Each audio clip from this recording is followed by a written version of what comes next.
Alô, bom dia, irmãos.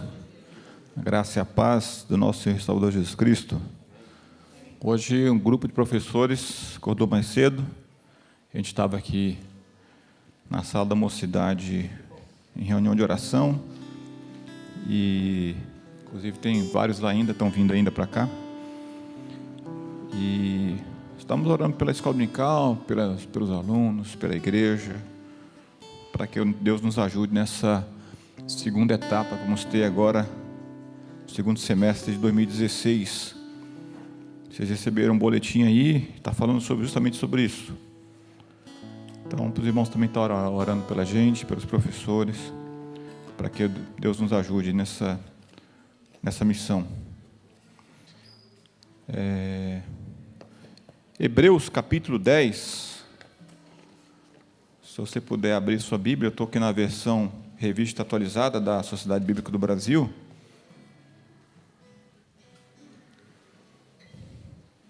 Verso 19 até o versículo 25. Tendo, pois, irmãos, intrepidez para entrar no Santo dos Santos, pelo sangue de Jesus, pelo novo e vivo caminho que Ele nos consagrou pelo véu, isto é, pela sua carne, e tendo grande sacerdote sobre a casa de Deus, aproximemo-nos com sincero coração, em plena certeza de fé, tendo o coração purificado de má consciência e lavado o corpo com água pura. Guardemos firme a confissão da esperança, sem vacilar, pois quem fez a promessa é fiel. Consideremo-nos também uns aos outros, para nos estimularmos ao amor e às boas obras.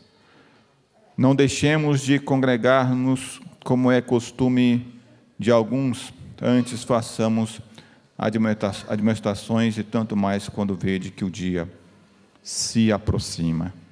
Esse versículo 25, a gente usa muito esse versículo 25 para sempre alertar a igreja para a necessidade de não faltar a escola dominical, não faltar os cultos, não faltar as reuniões. Eu fico imaginando o autor aos Hebreus falando isso aqui numa época em que a igreja já era avivada, né? Porque se imagine só, no início da igreja, né? O Espírito Santo atuando de uma maneira fantástica na formação da igreja, e a gente vê o autor aos Hebreus: não deixemos de congregar. Poxa, então tinha gente que deixava de ir para a igreja naquela época, de se reunir, porque de fato não existia igreja do tipo que a gente tem hoje, né? Mas deixavam de se reunir, de se congregar, né? E a gente vê hoje que parece que isso está falando mais para nós hoje do que propriamente para aquela época. A gente deixa de ir à igreja, de se congregar, por motivos às vezes tão banais, irmãos, tão banais. E aqui ele fala de pessoas que, como é o costume de alguns, ou seja, não era uma ausência eventual, era costume. A gente já percebeu que na Igreja Presbiteriana do Alvorada nós temos um grupo de pessoas que realmente vêm ao culto à noite e não vêm à escola dominical.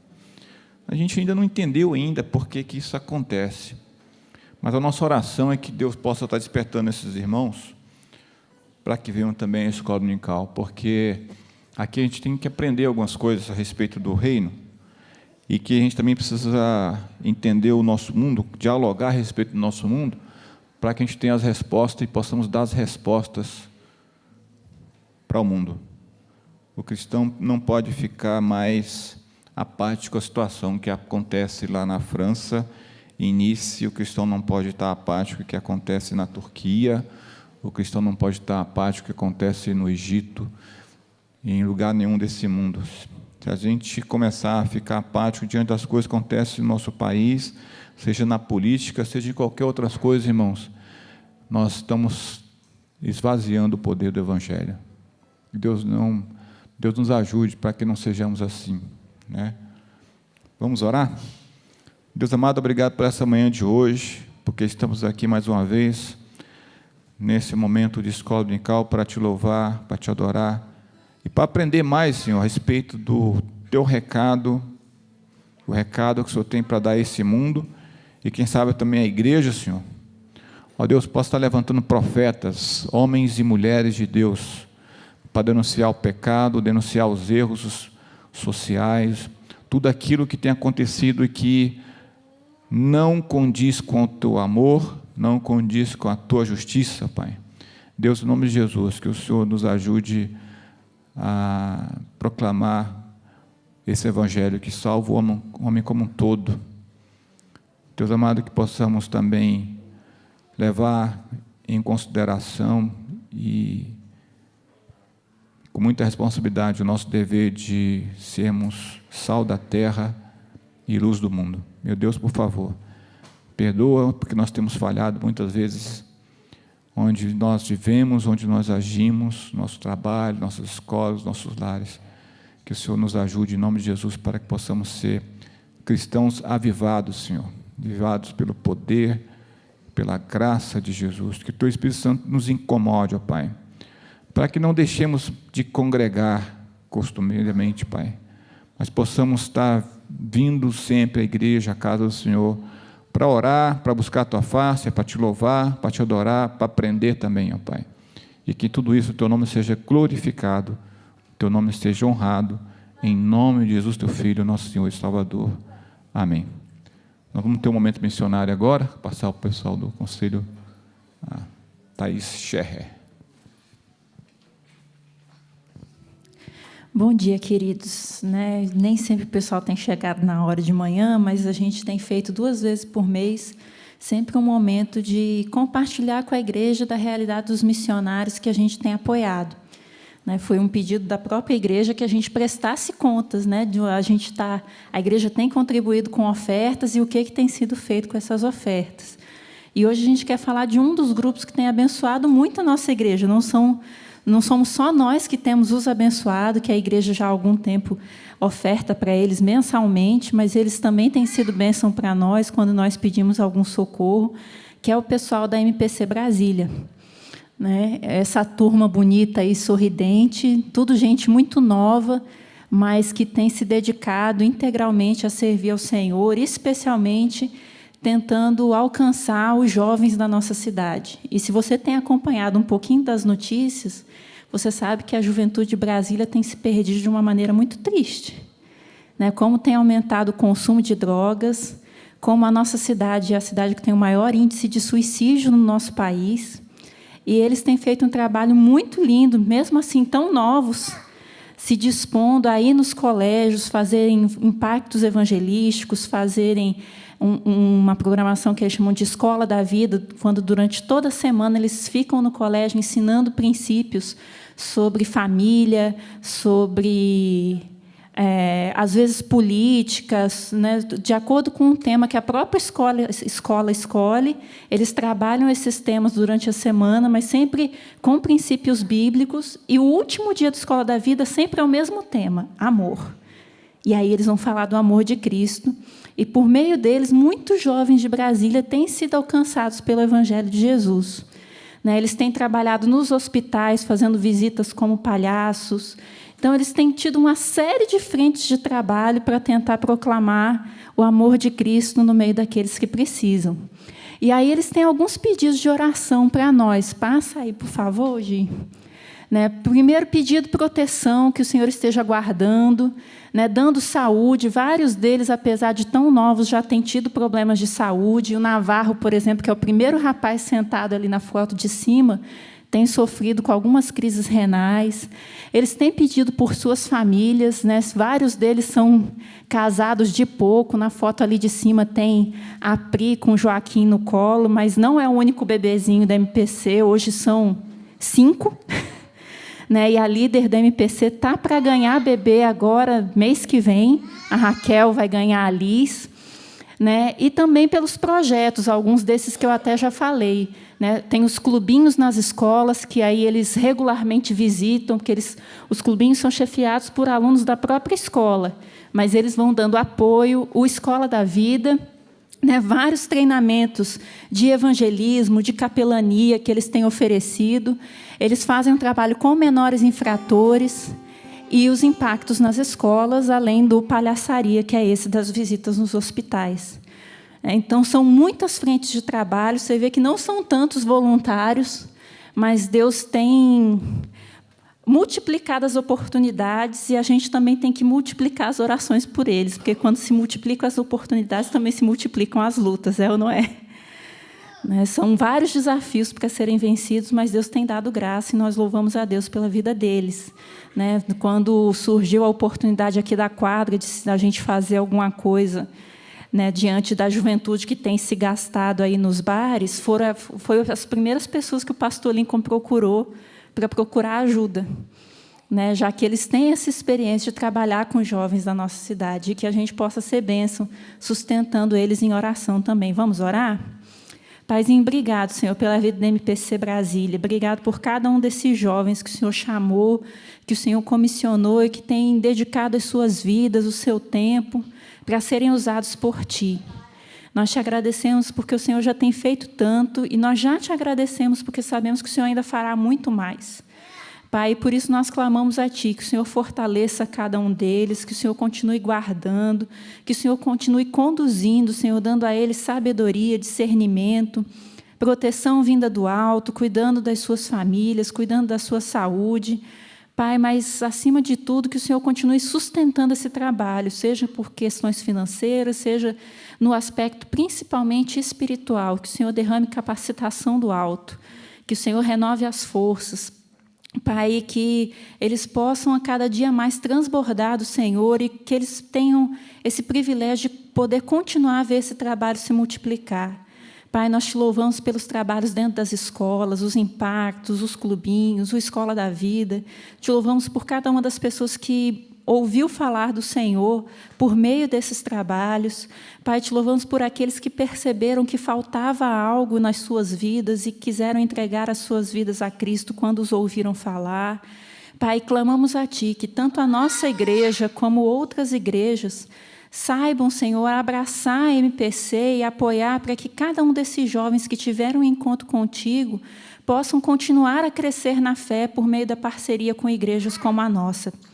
Senhor, te agradeço pelo trabalho nos hospitais, te agradeço pelo trabalho com menores infratores, te agradeço, Senhor, porque o Senhor tem aberto frentes e corajosamente o pessoal da MPC tem abraçado e tem trabalhado. Pai, que o Senhor continue os orientando, que o Senhor levante novos obreiros, que o Senhor levante novos voluntários e que o Senhor nos ajude para que nós sejamos verdadeiramente apoio na vida deles. Agora que nós estamos nessa parceria e querendo fazer diferença na nossa quadra, que o Senhor nos ajude a estreitar os laços e que o Senhor fortaleça o teu propósito por meio da MPC Brasília e por meio da Igreja da Alvorada, trabalhando juntos. Te louvamos pelo privilégio de sermos um só no corpo de Cristo, de sermos irmãos por meio do sangue de Jesus. E que o Senhor nos ajude a vivermos no propósito de proclamarmos a Tua glória entre as pessoas que o Senhor colocou ao nosso redor. Em Cristo Jesus que nós te oramos. Amém.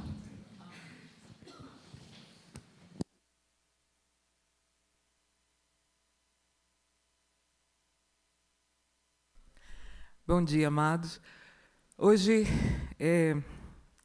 eu pedi ao pastor Josias, para a gente novamente repetir, a nossa parceria aqui, principalmente porque ontem, eu fiz 50 anos e aí eu começo a chorar, não tem jeito,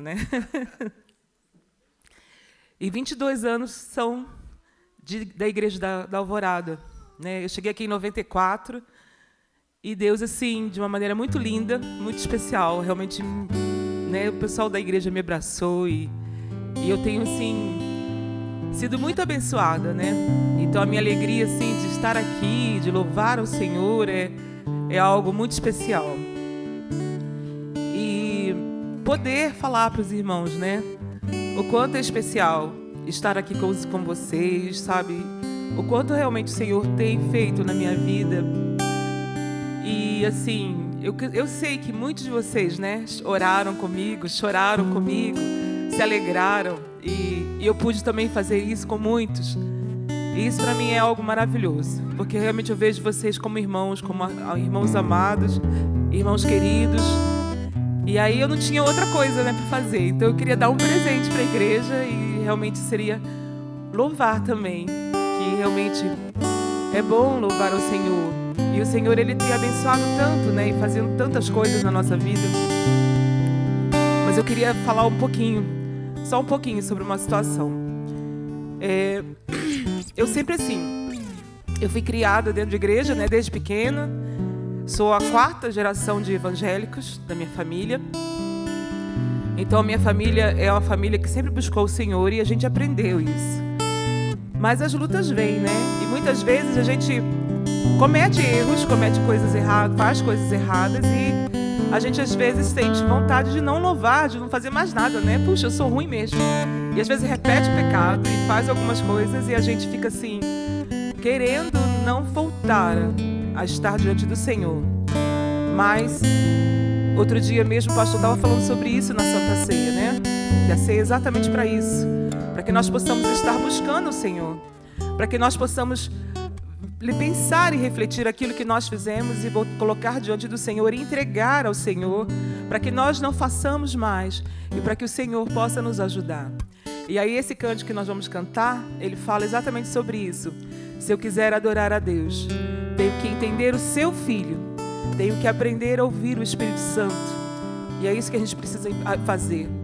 Deixar essas coisas erradas de lado e buscar o Senhor.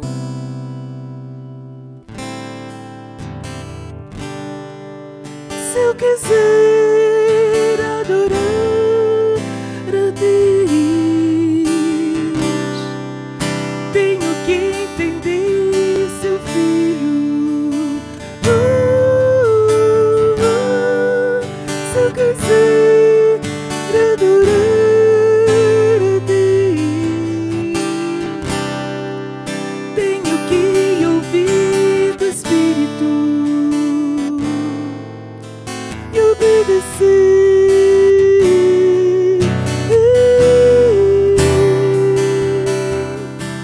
E obedecer.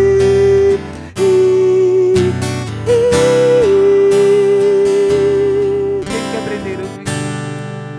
Se eu quiser adorar a Deus, tenho que entender seu Filho. Se eu quiser adorar a Deus, tenho que ouvir do Espírito e obedecer.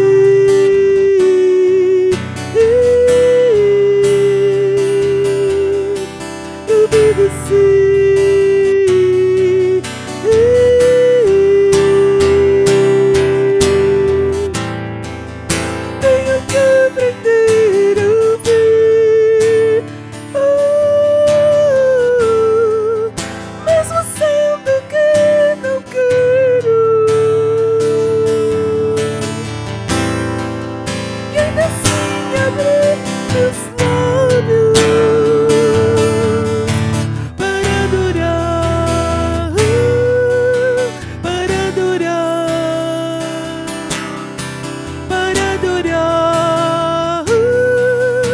para adorar, para adorar, para adorar, para adorar.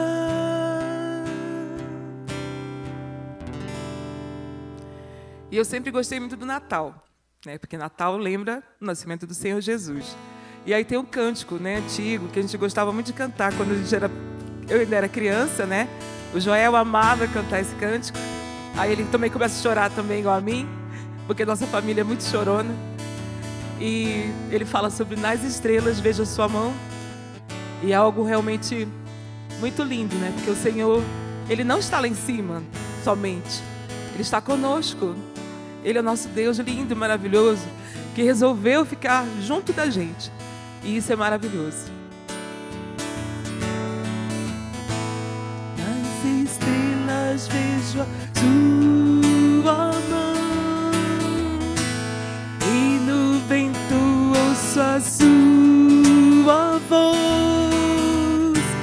Deus domina sobre ti, irmão, o que Ele é pra mim.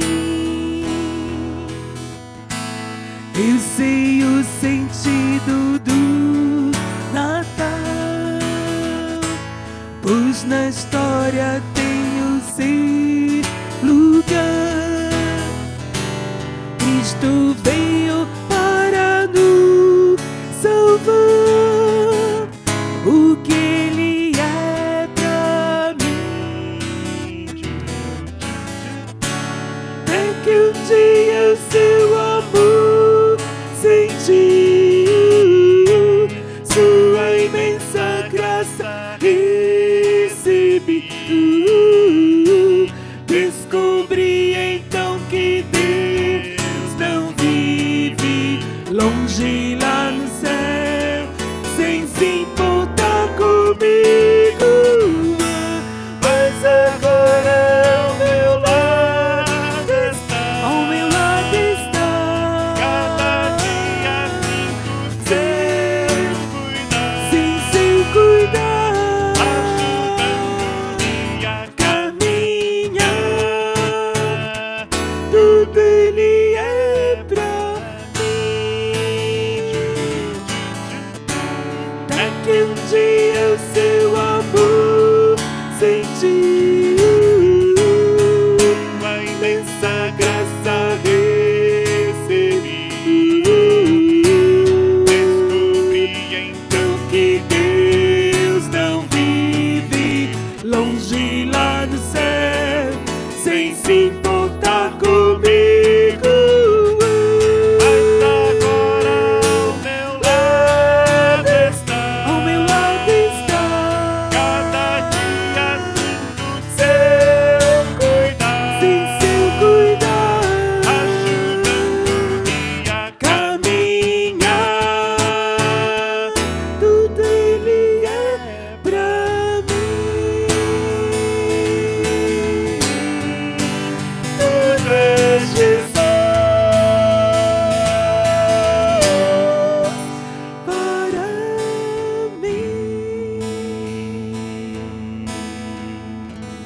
O Nilson adora os agudos, vocês sabem, né?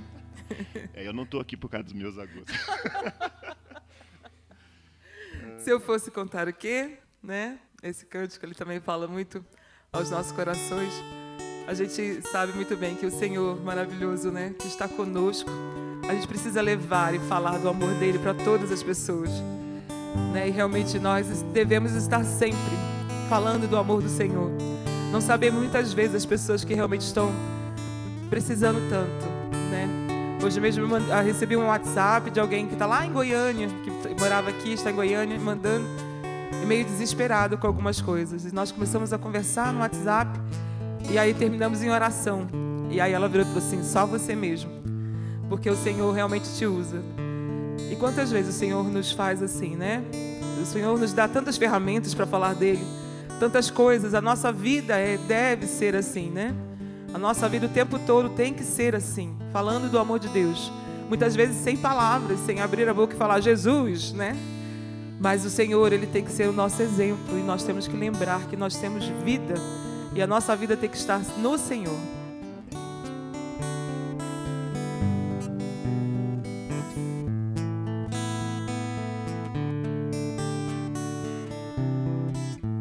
Se eu fosse contar o que de alguém ouvi, poderia um detalhe esquecer. Pois quando se conta algo que não se viu, muita gente talvez não vá crer. Mas o que senti com o toque da fé e até com os olhos da alma eu vi. Dê um tempo e escute, verás afinal que o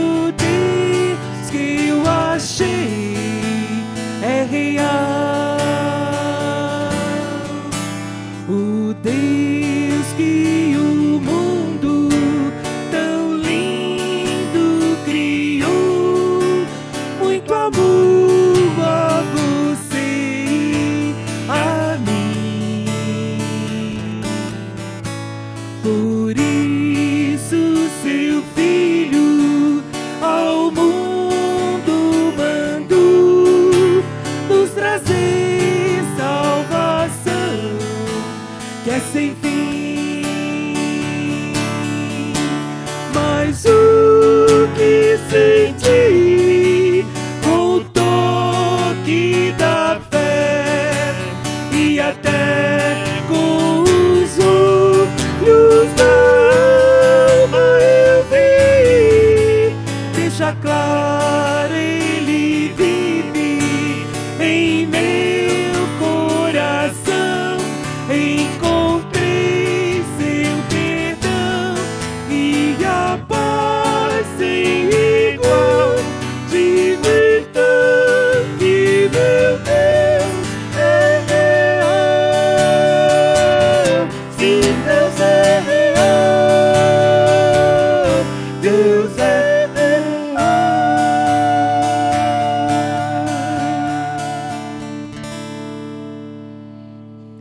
E aí eu queria que todos agora ficassem de pé, né? E vamos cantar Por Tudo Que Tens Feito. Esse cântico, não é? Ontem meu neto e minhas netas, né? Mandaram um videozinho com essa música pra mim. Aí imagina lá, eu chorando, né? Porque eles estão em Fortaleza e a gente não pode estar muito longe, muito perto. Mas o Senhor vai... Aproveitar que a gente vai cantar, enquanto a gente canta esse cântico, aqueles que estão aniversariando nessa semana, puderem vir aqui à frente, vão estar orando por vocês, do aniversário desta semana.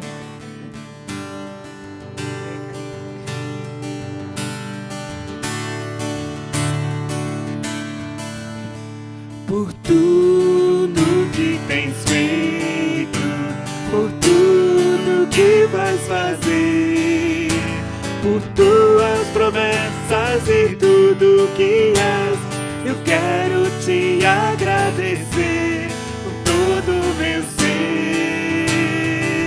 Por tudo. Por tudo que tens feito, por tudo que vais fazer, por tuas promessas e tudo que és, eu quero te agradecer por todo o meu ser. Te agradeço, meu Senhor. Te agradeço, meu Senhor. Te agradeço, meu Senhor. Te agradeço, meu Senhor. Te agradeço por me libertar e salvar, por ter morrido em meu lugar. Te agradeço, Jesus, te agradeço,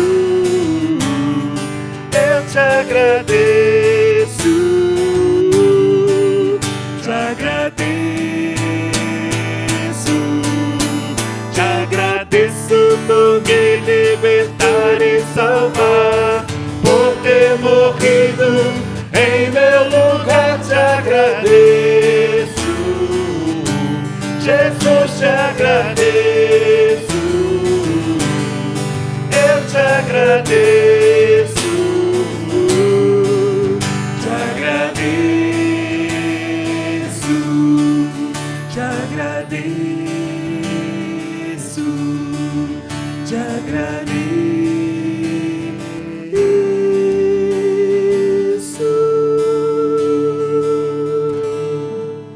Pai Santo, nós só temos a te agradecer por tudo que tu tens feito realmente em nossas vidas. Os anos passam, Senhor, nós lembramos, Pai, das coisas boas, muitas nós nos esquecemos, Senhor, mas te damos graças, Senhor, por trazer em nossa mente, Pai, aquilo que nos deu alegria, aquelas lutas que nós vencemos. Pai Santo, estamos aqui agora diante do teu trono para interceder pela vida, por mais um ano de vida, Senhor, dos aniversariantes que aqui estão presentes, Pai Santo. Que em nome do Senhor Jesus Cristo, tu esteja multiplicando por muitos e muitos anos, Pai, a vida dos nossos irmãos. Santo Pai, nós te damos graças, Senhor, porque, Pai, eles estão aniversariando na tua presença, Senhor, porque tu os escolheu, Pai. Muito obrigado, Pai. Obrigado, Senhor, por estarem aqui, Pai, na tua casa, Senhor. Muito obrigado, Pai, pelo sustento. Muito obrigado, Pai, pela saúde, Pai. Muito obrigado pela vida, pelos familiares, por tudo, tantas maravilhas que tu tens feito, Senhor, aos nossos irmãos aniversariantes, Senhor, e com a autoridade que me é dada por nosso Senhor Jesus Cristo, Pai, eu abençoo minha irmã em nome do Pai, do Filho e do Espírito Santo. Eu abençoo, Senhor, a minha querida irmãzinha em nome do Pai, do Filho e do Espírito Santo. Eu te abençoo, minha irmã, em nome do Pai, do Filho e do Espírito Santo. Glória a Deus. Te abençoo, minha irmã, em nome do Pai, do Filho e do Espírito Santo. Que a graça do Senhor Jesus seja sempre na vida de todos vocês, meus irmãos queridos. Em nome de Jesus, Pai, que nós te pedimos. Amém.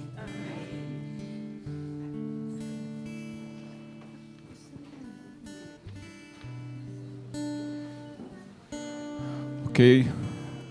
As crianças podem separar para suas salas. Nós vamos ter agora a participação da escola dominical com os adolescentes, jovens e adultos aqui no templo. Domingo passado nós começamos. Obrigado, Nilson e Nilza, pela condução do louvor. Deus abençoe a sua vida, viu, Nilson? Todos os nossos aniversariantes. Então, domingo passado nós começamos tratando sobre tema política. Vamos continuar hoje também, classe conjunta. Os irmãos estão convidados a ficar aqui conosco, então, adolescentes, jovens e adultos. Por favor, aqueles que puderem vir um pouco mais à frente, irmãos, ficar mais próximo aqui. Hoje nós estaremos com o nosso irmão presbítero Adalberto, ministrando sobre política também. É uma oportunidade para a gente estar refletindo a respeito disso. No próximo domingo, os adolescentes estarão em acampamento. Nós vamos começar a escola dominical no segundo semestre. Vocês estão recebendo aí já o boletim, tá? O nosso Ministério de Comunicação já elaborou esse boletim aí, apresentando as classes do segundo semestre, já pode estar conhecendo. E depois nós vamos fazer um folder também, para quando os visitantes vierem, eles receberem, escolher a classe que quer. Ali está tudo explicando o que é cada classe no folder. E aí no boletim desse mês aí está saindo, então, a apresentação das classes. O irmão já vai ter uma ideia do que nós vamos ter agora nesse próximo semestre, a partir do próximo domingo. A novidade é que nós vamos ter uma classe chamada Sou Presbiteriano e Agora. Esse é o tema da classe, está aí no boletim. Essa classe vai ser uma classe permanente agora na Igreja Presbiteriana da Alvorada. O Conselho de Educação Cristã decidiu criar essa classe. Vai ser uma vez por ano, um semestre por ano, nessa classe. E o público-alvo são todos os novos membros da igreja, irmãos que estão vindo, estão chegando agora, aqueles que já estão há algum tempo na Igreja Presbiteriana da Alvorada, e que vieram de outras denominações também. Nós estamos recomendando participar dessa classe para você conhecer um pouco a respeito, não somente da Igreja Presbiteriana, mas a respeito da Igreja Presbiteriana da Alvorada. É uma igreja que vai falar sobre presbiterianismo exatamente. Nós vamos falar sobre o nosso chamado como Igreja Presbiteriana da Alvorada, né? E é claro, uma das coisas que é importante é a gente entender o que significa ser presbiteriano, né? Isso é coisa ruim ou é boa, irmãos? Tem gente que às vezes tem dificuldade. Eu vou dizer uma coisa para vocês, deixa eu chamar a atenção de vocês, um detalhe aqui importante. Tem gente que tem problema em falar qual é a denominação que pertence. Tem alguns irmãos que têm uma dificuldade de falar. E preferem, eu sou cristão. De fato, primeiramente, nós somos cristãos. Indubitavelmente. Agora, a instituição, ela é uma marca que você tem que ter para se apresentar para as pessoas do mundo aí. Porque as pessoas vão ver, sou cristão, mas cristão o quê? Cristão o quê? Esse é o cristão. Não, sou cristão evangélico. Bom, se você disser que não, eu sou cristão evangélico, irmãos, o que nós temos ouvido de coisa ruim de cristão evangélico, hein? Não é não? Que a gente fica, às vezes, até com vergonha de falar. Então, não sei se eu sou cristão. Eu já tive um tempo que eu tinha uma crise com relação a isso. Já tive. A gente, quando é jovem, somente, a gente tem uma dificuldade com essas coisas. E quando eu era jovem, eu tinha dificuldade de dizer que eu era presbiteriano, né?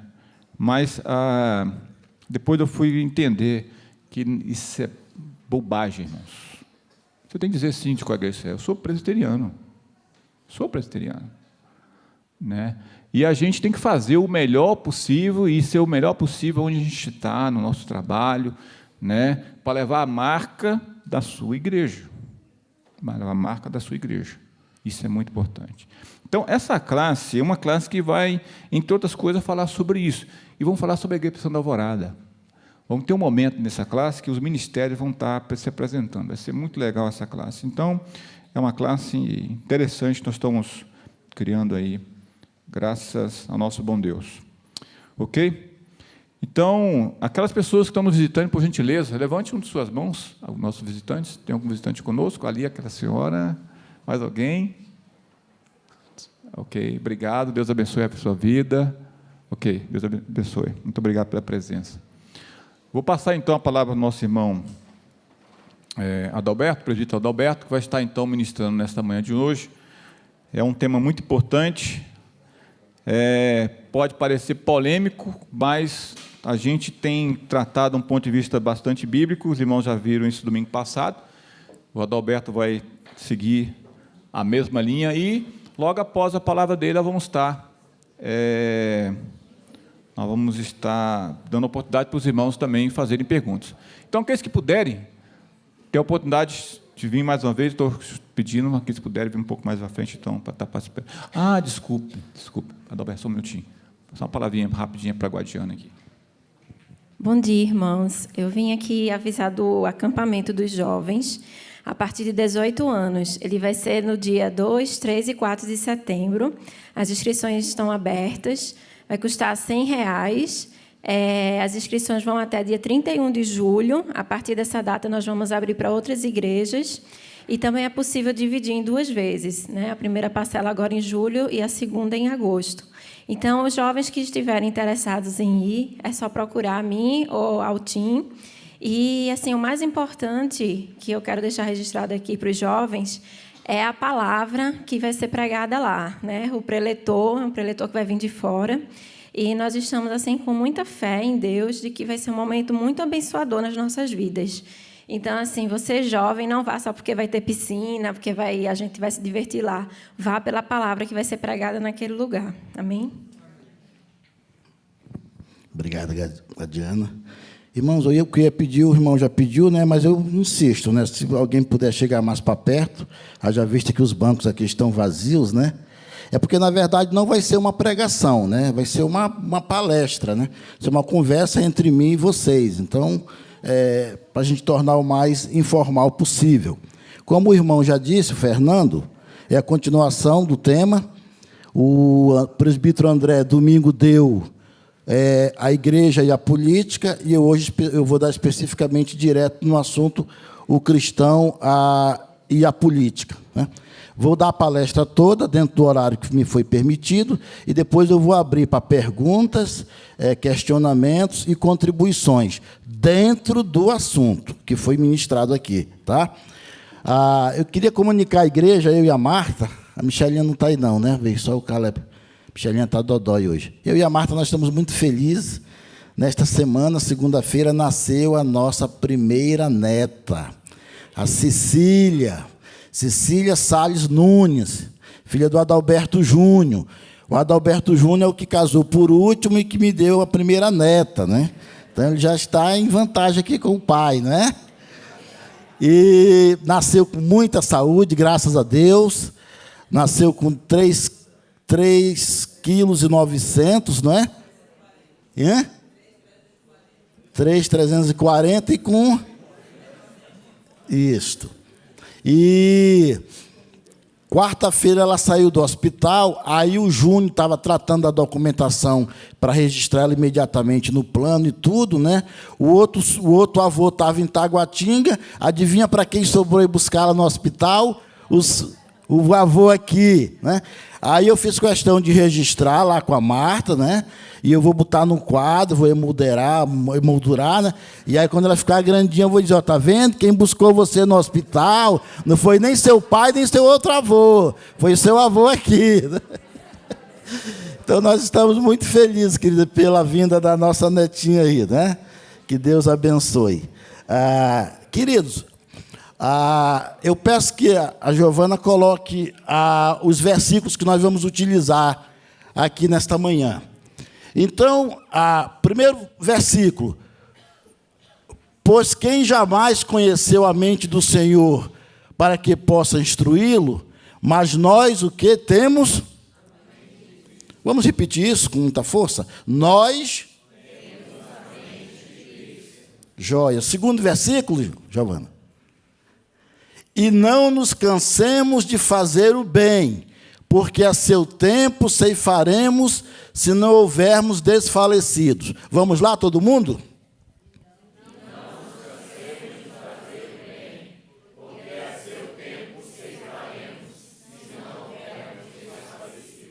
Terceiro, Giovana.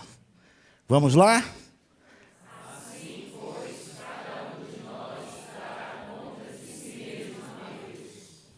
Irmãos, estes são os textos que, no decorrer do que eu for falar aqui, de vez em quando vai guardar relação com esses textos aí que nós estamos falando, que nós estamos lendo, né? O cristão e a política. De vez em quando, no que eu estiver comentando aqui, no que eu estiver falando, o fato que eu estiver mencionando, provavelmente vai ter relação com esses versículos aí. Nós temos a mente de Cristo, isto é uma verdade inquestionável, todo cristão tem a mente de Cristo. Há uma recomendação expressa para nós de não nos cansarmos de fazer o bem, isto é uma determinação para todo cristão. Nós fomos salvos para adorar a Deus, para louvar ao Senhor, para glorificá-lo, mas aqui nós temos esta finalidade de fazermos o bem, de fazermos o bem. E o outro versículo é que nós vamos prestar contas a Deus de tudo o que nós fizermos. Aonde? Aqui. Então, repito, isso aí guarda relação com o que a gente vai estar tratando, o cristão e a política. Irmãos, quem definiu mais ou menos o conceito de política em relação a nós, ao homem e mulher, foi o filósofo grego Aristóteles, que viveu provavelmente por volta de 320 e poucos anos antes de Cristo. Aristóteles disse o seguinte: o homem é um animal político. E aí entenda-se homem e mulher, né? E esta é uma definição que realmente se aproxima da verdade, né, do dia a dia, do que a gente conhece realmente por política, né? Porque a política, ela está intrinsecamente ligada a todos nós. Ela está, eu diria, umbilicalmente ligado a nós. Goste ou não goste, né? Queira ou não queira, ela está entre nós. Viveu em sociedade, viveu em comunidade, como os próprios gregos inventaram o conceito de polis-estado, isto é, cidade-estado, que são cidadãos que moram em uma comunidade, que moram em uma cidade, e que são regidos por normas e condutas na sua governança. Então, viveu em cidade, viveu em comunidade, você está inserido no contexto da política. Não tem como fugir disso.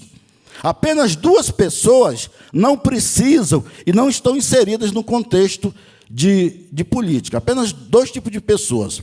Quem já morreu e a figura do ermitão. O ermitão todos nós conhecemos, né? É aquela figura que vive isolada, longe de tudo e de todos. Então, quem já morreu, né? Agora, ermitão também não precisa. Mas até o ermitão ele faz a sua própria política, né? A política do eu sozinho. Né? Então, não tem como fugir disso. Né? Às vezes, a gente participa de atos políticos até sem saber, né? Sem essa conotação. Isso foi um ato político que eu participei. Querem ver uma coisa?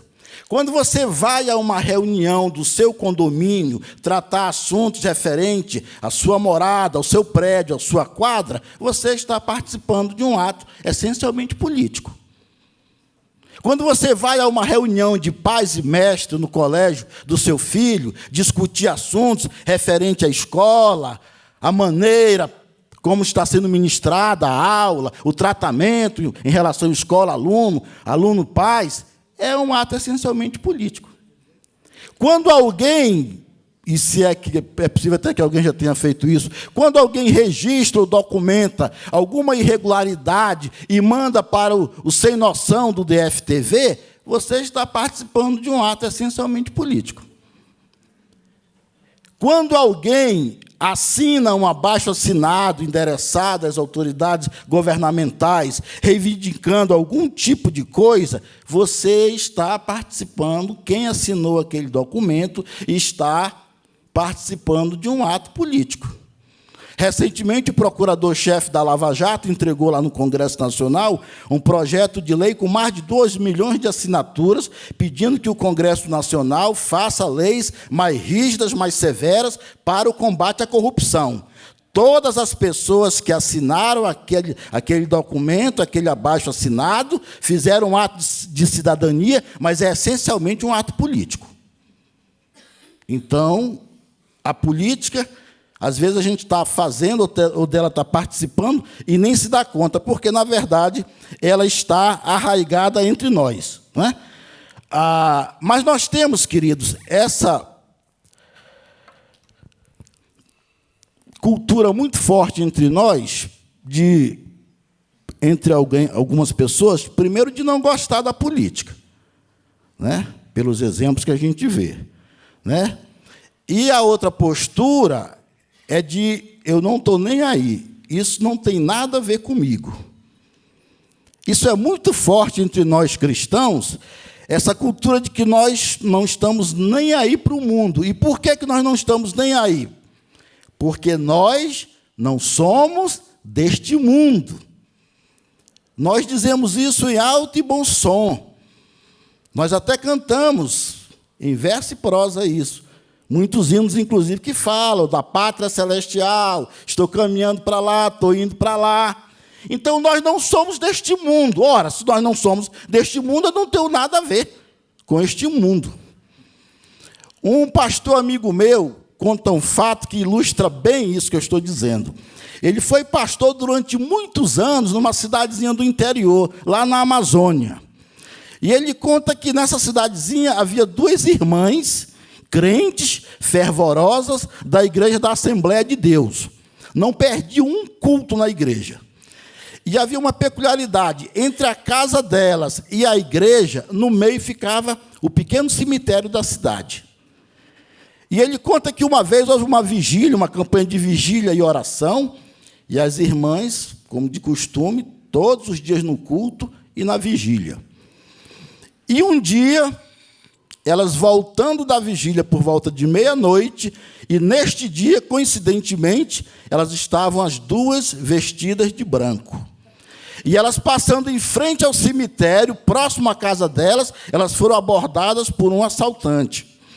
E o ladrão disse assim: passem tudo que vocês têm agora, sem demora. E uma delas ficou muito nervosa mesmo, apavorada. E a outra, mais tranquila, disse: calma, minha irmã, calma, não vamos reagir, não vamos fazer nada, não. Vamos entregar tudo que ele está pedindo, porque nós não somos deste mundo mesmo, né? O ladrão, ouvindo aquilo, meia-noite, em frente ao cemitério, 2 mulheres vestidas de branco, ele disse: são almas penadas, né?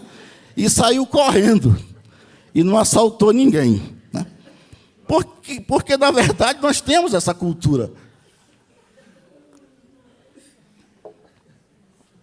Na verdade, queridos, nós temos muita responsabilidade com este mundo. Olha o versículo que nós lemos aqui, um dos que nós lemos aqui. Daremos contas a Deus de todas as coisas que nós fizermos aonde? Aqui. Aqui. Na verdade, tem coisas que nós estamos fazendo aqui e que o desdobramento será na eternidade. Querem ver uma coisa? O galardão. O galardão que nós vamos receber de Deus tem a ver com o que nós fizermos aqui. Está escrito em Apocalipse 22. Favor não confundir galardão com salvação, né? O bom presbiteriano compreende perfeitamente. Salvação é: pela graça sois salvos, mediante a fé, isto não vem de vós, é dom de Deus. Agora, o galardão é pelas obras que nós fizermos e aqui. Então, nós temos muita responsabilidade. Tem coisas, queridos, que nós só vamos fazer aqui, na eternidade, não. Querem ver uma coisa? Cuidar dos pobres, por exemplo. A Bíblia mandou cuidar dos pobres. A gente só vai poder cuidar de pobre aqui. Na eternidade não vai ter pobre, não. Cuidar da natureza. A gente só vai poder cuidar dos nossos rios, da floresta, da fauna, da flora, tão massacrados nos dias de hoje. Nós só vamos poder cuidar da natureza aqui. Na eternidade, ninguém vai cuidar de natureza coisa nenhuma. Né? Nós fazermos amigos, que é algo tão bom, nós só vamos poder fazer amigos aqui nesta vida. Na eternidade, ninguém vai fazer amigo, não. Até porque, na eternidade, todo mundo vai ser irmão. Você vai ser irmão até do ladrão que morreu na cruz. Agora, amigos, a gente só vai poder fazer aqui.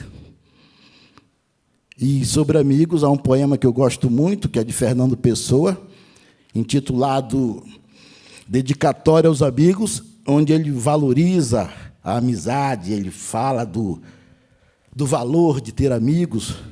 E Fernando Pessoa conclui esse pensamento dizendo o seguinte, esse poema ele conclui dizendo o seguinte: suportaria, não sem dor, mas suportaria perder meus amores, mas certamente eu enlouqueceria se visse morrer todos os meus amigos. Então, amigo,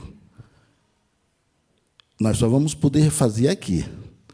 Então, nós temos muita responsabilidade, sim, inclusive na política, e inclusive com a política, porque a política, ela norteia a vida de um país, a vida de um povo, a vida de uma cidade. Então, não dá para eu não gosto de política, e aí viver uma situação de alienação. Primeiro, porque a política ela está entre nós. E eu, como crente, eu jamais posso ter uma postura de alienação, de estou nem aí, estou nem aí. Estou nem aí é a música da Luca, que já nem faz sucesso mais. Estou nem aí. Né? Então, queridos, na verdade, nós somos membros de 2 reinos. Esta que é a grande verdade. O cristão verdadeiro, quem já entregou a sua vida a Cristo, ele pertence a 2 reinos. Mas desses 2 reinos, ele nasce primeiro no reino terreno. Quando eu nasci primeiro cidadão do Brasil. Anos depois, por ocasião da minha conversão, aí eu me tornei também cidadão dos céus. Por isso, eu e você, que já aceitamos a Cristo, pertencemos a 2 reinos. Mas você nasceu primeiro cidadão do Brasil. Portanto, você tem compromisso com o seu país. Não tem essa história de que eu estou indo para a pátria celestial, que bênção que está indo. Mas, enquanto não vai, e tem muita gente que não quer ir, o pastor Pereira diz reiteradas vezes que ele não quer ir, né? Que até quando ele for, ele vai revoltado, né? Porque ele quer ficar mais um tempo, né? Então, enquanto você não vai para o reino celestial, né? Você tem que exercer a sua cidadania aqui, porque, repito, você vai dar contas a Deus da sua cidadania, do que você fez, do que você influenciou, ou do que você deixou de fazer, quando deveria ter feito. Na teologia, a gente aprende que há 2 tipos de pecado: o pecado de comissão e o de omissão. O de comissão é aquilo que eu faço, e o de omissão é aquilo que eu deveria ter feito e não o fiz. Também é pecado. Também é pecado. Então, queridos, nós somos cidadãos de 2 reinos. E, nesse sentido, nós temos muita responsabilidade com este mundo aqui, com a nossa pátria terrena, enquanto a gente não vai para a pátria celestial. Mas eu estou falando, e o que é que diz a Bíblia? Alguém deve estar se perguntando aí. O irmão está falando, e ele não meteu a Bíblia até agora no assunto. O que é que diz a Bíblia sobre política, sobre políticos? Diz alguma coisa? Tem algum exemplo? Porque é na Bíblia que eu tenho que me espelhar, né? É na Bíblia que eu tenho que buscar os exemplos. Queridos, a Bíblia está cheia de exemplos de político e de lições que se aplicam perfeitamente à política. Vou começar alguns exemplos de políticos famosos da Bíblia. talvez aquele que é o mais famoso de todos, que é o rei Davi, né? Deus pega um pastor de ovelhas do campo. Nem o pai de Davi acreditava nele. Tanto que quando o profeta chega e começa a passar em revista a tropa dos filhos, para ver quem era, né? O que seria rei, nem o pai de Davi acreditava que Davi poderia vir a se tornar um rei. E Davi sai do campo de pastorear ovelhas para ser aquele que todos nós sabemos, o maior rei da história de Israel. Um estrategista de guerra, um administrador extraordinário, né? Um rei no sentido literal da palavra, da liturgia do cargo. Davi. Temos também Daniel. Daniel era um jovem. Daniel foi exilado, saiu do seu país, foi exilado com o seu povo para a Babilônia. E lá na Babilônia, Daniel se torna ministro do governo e presidente do conselho de ministros. Isto é, Daniel era ministro dos ministros. Jovem Daniel, que saiu do exílio. José, que alguns dizem José do Egito, eu diria José, filho de Jacó, sai de escravo para uma posição de governador geral. E aqui eu faço questão de frisar a palavra geral, porque existe a figura de governador de condado, existe a figura de governador de província, existe a figura de governador de estado, mas José foi governador geral do Egito. Isto é, abaixo de Faraó era ele. Era ele. E a Bíblia se referindo a José, queridos, a Bíblia diz que José foi um ramo frutífero. Ora, José não foi nem profeta e nem sacerdote. Então, Nilton, você há de convir comigo o seguinte, se a Bíblia está dizendo que José foi um ramo frutífero, ele foi um ramo frutífero como político e como governador. Porque ele não foi nem profeta, nem sacerdote, nem pregador, ele foi governador. Então, ele foi um ramo frutífero como governador e como político. Eu saio do Velho Testamento e vou rapidamente lá no Novo para encontrar um outro José, José de Arimateia. Quem era José de Arimateia? Primeiro discípulo de Jesus Cristo. Discípulo, não apóstolo, discípulo. Segundo, ele era 3 em 1. Ele era um homem rico, ele era um senador e ele era um juiz. Ele era membro do Sinédrio. O Sinédrio, naquela época, era composto por 71 membros. E o Sinédrio lá era uma espécie de parlamento e tribunal. Fazia as leis e julgava as leis também. Tanto que José, membro do Sinédrio, juntamente com Nicodemos, não concordaram com a crucificação, com a condenação de Jesus Cristo. E é também através de José de Arimateia, esse senador e juiz ao mesmo tempo, que é possível se cumprir uma profecia que está lá em Isaías, que Jesus Cristo, na sua morte, estaria com o rico. Por quê? Porque quem morria crucificado, que era uma morte destinada a bandidos e a malfeitores, sequer tinha o direito de ser enterrado, que seria o destino natural de Jesus Cristo. É através de José de Arimateia, o senador, que vai falar com Pilatos e consegue a liberação do corpo de Jesus, e ele compra um túmulo e enterra o Senhor Jesus. Isso é uma profecia que está lá em Isaías.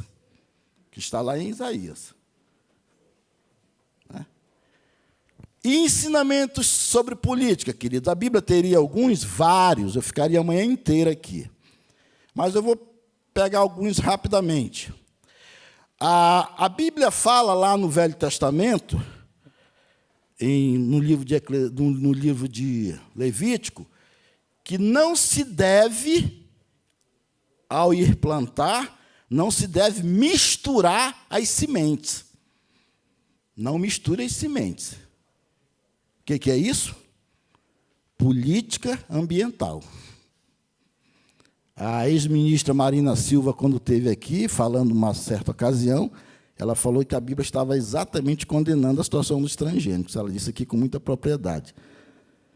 Eu não ousaria tanto, até porque não é da minha área, mas o que eu estou dizendo é que a Bíblia diz que é para não misturar semente. Isso é política ambiental. A Bíblia diz também ainda sobre roça, sobre lavoura, diz o seguinte: quando tu for tocar fogo na tua roça, você tenha o cuidado de não tocar fogo na roça do vizinho. Aí diz, se pegar fogo na roça do vizinho, você vai indenizar ele integralmente os prejuízos. O que é isso? Política de boa vizinhança associada à responsabilidade. Se causou prejuízo ao teu vizinho, indeniza ele, não leva para tribunal, não leva para juízo de pequenas causas, não. Resolve o que você fez lá. Resolve o que você fez lá. Ainda também no campo da agricultura, no campo aí da roça de produzir.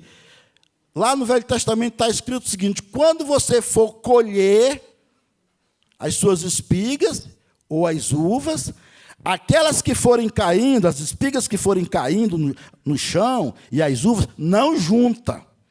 E deixa no canto, a gente chama lá no norte, no nordeste, do acero, no cantinho da roça, aquilo que for ficando no cantinho da roça, não recolha, deixe lá. As espigas e os bagos de uvas. Deixa lá e deixa as que forem caídas no chão. Para quem? Para o estrangeiro e para o pobre, quando passarem com fome, pegar e recolher e comer. O que é isso? Política de solidariedade para com o pobre, para com o necessitado. Eu poderia falar mais, mas eu vou ficar numa com Jesus Cristo, que vem um exemplo maravilhoso de Jesus. Esse exemplo, essa lição, eu quero falar com o maior prazer, porque eu já ouvi tanta besteira, querido, sobre esse tema. Eu sinto que tem gente conversando aqui no nosso meio. É o exemplo de Jesus Cristo no episódio da purificação do templo. Prestem bem atenção. Eu já ouvi muita besteira sobre esse texto, sobre esse tema, até, pastor Josias, de pessoas que teriam a obrigação de saber e de explicar bem para as ovelhas. Em primeiro lugar, não era proibido vender animais e fazer operação de câmbio nos arredores do templo. Não era proibido. Por quê? Para facilitar a vida das pessoas que vinham lá de longe, que não poderiam trazer o animal perambulando montanha abaixo ou montanha acima. Era mais prático, era mais cômodo comprar o animal lá e sacrificar. E por que a figura de cambista? Era alguém vendendo o ingresso do Flamengo e Corinthians? Não. Os cambistas daquela época são os mesmos de hoje, que trocam moeda. E por que isso? Porque a moeda que era aceita para dar oferta no templo era uma moeda hebraica chamada shekel. Só essa moeda era possível você ofertar. Só que naquela época havia várias moedas circulando na época. O denário, a dracma grega, o denário romano e por aí afora. Então o sujeito chegava lá para dar oferta, não tinha o shekel, trocava por shekel. E trocava com quem? Com os cambistas. Até aí está tudo certo. O que há de errado, Adalberto? Quando o templo foi construído, o templo de Salomão, o templo de Deus, foi construído na lateral do templo, próximo à entrada principal, mas um pouco afastada, uma área dedicada à adoração para os estrangeiros, chamado de Pátio dos Gentios. Era o único lugar em que os gentios poderiam adorar a Deus e fazer suas ofertas. Isso está, inclusive, registrado na oração de Salomão. Quando Salomão, consagrando o templo, fazendo a oração de consagração do templo e consagrando o povo também, num determinado momento da sua oração, ele diz: Senhor, quando o estrangeiro passar por aqui, vier até aqui e resolver ir adorar e orar, por favor, Senhor, ouve a oração do estrangeiro. Então havia esse pátio dos gentios dedicado para a adoração dos gentios, dos estrangeiros. o que aconteceu? Um grupo de espertalhões dos vendedores de animais para o sacrifício e um grupo de espertalhões dos cambistas resolveram pegar as suas bancas e comercializar lá nessa área chamada Pátio dos Gentios. E aí, quando Jesus Cristo entrou, que viu aquela situação, foi de reprovação total. Por quê? Porque ali eles tinham cometido 2 pecados. Primeiro, o da profanação do sagrado. Não se profana o sagrado. Não se profana o sagrado. E segundo, eles tinham usurpado o direito do estrangeiro de adorar. Segundo pecado. Por isso que Jesus teve aquela reação enérgica, profanando o templo e usurpando o direito do estrangeiro de adorar. Um grupo de espertalhões botou sua banca num lugar privilegiado, se dando bem, em prejuízo do alheio, em prejuízo do outro. Tanto que quando Jesus retira eles, e eu já ouvi gente dizendo que foi na base da pancada, Jesus não bateu em ninguém, que fique bem claro isso. Ele foi enérgico, contundente, mas não bateu em ninguém. Quando Jesus retira eles do templo, Jesus profere uma frase. Qual é a frase? Ele diz: não está escrito? Acaso vocês não sabeis que a minha casa será chamada casa de oração de todas as nações? O que é que Jesus Cristo está dizendo? Ele está repetindo algo que está escrito lá no livro de Isaías. Jesus não está inovando, não. Ele está dizendo: vocês profanaram o sagrado e vocês estão usurpando o direito do estrangeiro de adorar. E isso eu não vou permitir. Então, queridos, aqui está a lição extraordinária para nós no que a gente está falando, o cristão e a política. O cristão, ele deve ir para a política ou participar da política no espírito e nessa visão de Jesus. De não usurpar o direito do outro, de não se dar bem em prejuízo do outro, porque Jesus não compactua com bandalheira, com patifaria, com malandragem, com espertalhão. Então alguém, é claro que, Adalberto, que isso se aplica a toda a atividade humana, é evidente, mas nós estamos aqui falando de política, do cristão e da política. Então, o cristão ele deve ir para a política nessa mentalidade do Senhor Jesus Cristo. Eu não vou para me dar bem, eu não vou para tirar o direito do outro, eu não vou para usurpar o direito do outro, porque Jesus não comunga e não compactua com esse tipo de patifaria. Esta é uma lição extraordinária. Queridos, tem outras lições, mas eu preciso avançar, porque eu prometo a vocês que eu não vou extrapolar o tempo. Eu quero falar rapidamente, queridos, sobre a estrutura de poder de forma prática do nosso país. O Brasil ele tem algumas singularidades enquanto nação em relação a outros países. A nossa estrutura de poder, que nós conhecemos, ela está dividida em 3. Né? Nós temos 3 esferas de poder. E são nesses poderes aonde a política é mais exercida na sua plenitude. Então, nós temos o poder executivo, nós temos o poder judiciário e nós temos o poder legislativo. O executivo, apenas a figura do chefe do poder executivo é eleito. O presidente da República, ou o governador, ou o prefeito. Aí ele nomeia os seus auxiliares para governar com ele. Ele é eleito, seus auxiliares nomeados. No judiciário, nós temos aí um misto de concurso público e um misto de QI, né, de quem indica. Né? Todos os tribunais superiores são indicações políticas e nomeações pelo Poder Executivo. O único poder que é essencialmente democrático, no sentido de que seus membros são eleitos pelo povo, é o Legislativo. Esse é o mais falado, é o mais badalado, é o que mais apanha também, mas é o mais democrático, porque todos os seus parlamentares, os seus membros, estão lá eleitos pelo povo. O doutor Ulisses Guimarães costumava dizer o seguinte: todos que aqui chegaram têm 2 peculiaridades. Ninguém é bobo e todos chegaram pelo voto. Então, esse é o poder legislativo. O nosso sistema legislativo no Brasil, ele é, pela sua definição constitucional, ele é bicameral. O que é isso? Uma matéria, um projeto de lei, para virar lei, ele precisa tramitar nas duas casas e ser aprovado nas duas casas, Câmara e Senado. Bicameral também porque as duas casas, além de elas atuarem em conjunto, elas também têm algumas atribuições próprias de cada casa.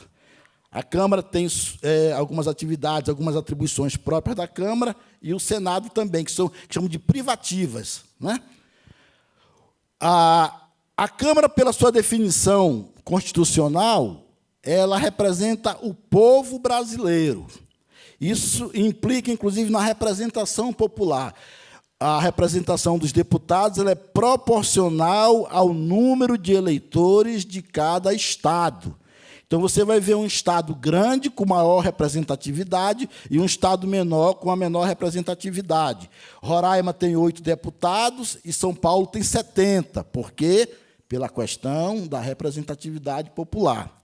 Já o Senado, a sua definição constitucional é de que ele representa a federação, as unidades federativas, então representa os estados. Por conta disso, cada estado tem os mesmos senadores, a mesma quantidade. Então, Roraima tem 3 senadores e São Paulo tem 3. Então, independe aí da população. É para tentar o equilíbrio federativo, porque se São Paulo já tem 70 deputados federais, se tivesse um número maior de senadores, esmagaria qualquer votação, né? Os grandes esmagariam os pequenos, né? Uma peculiaridade também é que os deputados eles têm mandato de 4 anos, né?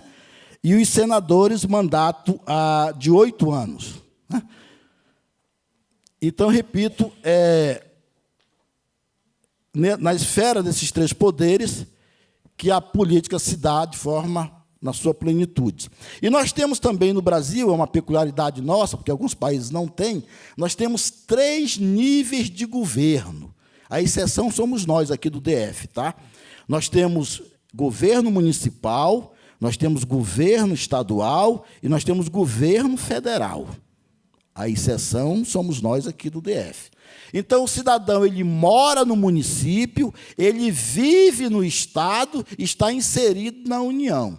Então, na verdade, nós estamos debaixo do jugo de 3 governos, né? O governo municipal, com a abrangência em todo o município, o governo estadual, com a abrangência no Estado inteiro, e o governo da União, com a abrangência em todo o território nacional. Então, são nessas 3 esferas de governo que as coisas acontecem, né? Então, alguém que mora no município, o prefeito toma uma decisão, uma medida lá, atinge só o município ali. Mas o governador, no âmbito estadual, se tomar uma decisão, ali já implica atingir todo mundo. No caso da União, né, um exemplo aqui só para citar no caso da União, foi o que aconteceu em março de 1990, quando o presidente Collor decretou o confisco da poupança e todo mundo que tinha acima de 50 cruzados no banco ficou retido, né? Então, uma decisão que atingiu todo mundo. Então, nós, enquanto cidadãos, estamos debaixo desses 3 governos, desses 3 níveis de governo. A exceção, repito, somos nós, que estamos aqui no DF, então nós não temos a figura do município, né? Mas nós temos como se fosse Estado e a União. Dito isto, queridos, eu vou avançar o seguinte. E aí eu vou pedir ajuda do telão. Tem muitos irmãos, pode pôr aí, ô Giovana, os motivos pelos quais muitos irmãos sinceros, né, não querem entrar, não querem participar da política. Eu já ouvi ao longo desses anos, só para quem não me conhece, algum irmão novo aqui na igreja, eu sou funcionário da Câmara dos Deputados há 34 anos, assessor parlamentar, e tive algumas saídas da Câmara para ser secretário de Finanças, para ser secretário da Casa Civil da Prefeitura, fui também superintendente da LBA no Amazonas e assessorei um ministro no Palácio do Planalto na época do governo Fernando Henrique Cardoso. Então, eu tenho alguma experiência no que eu estou falando, né? Então, eu já ouvi, por ocasião daquele plebiscito, se mudava a forma de governo, o regime de governo, eu dei palestra em vários lugares aqui em Brasília, no Amazonas, em escolas, em vários lugares, em igrejas, né? E eu ouvi muitos irmãos, e até hoje ouço, né? Irmãos sinceros, irmãos que gostariam até de participar, que me perguntam coisas, têm muita dúvida.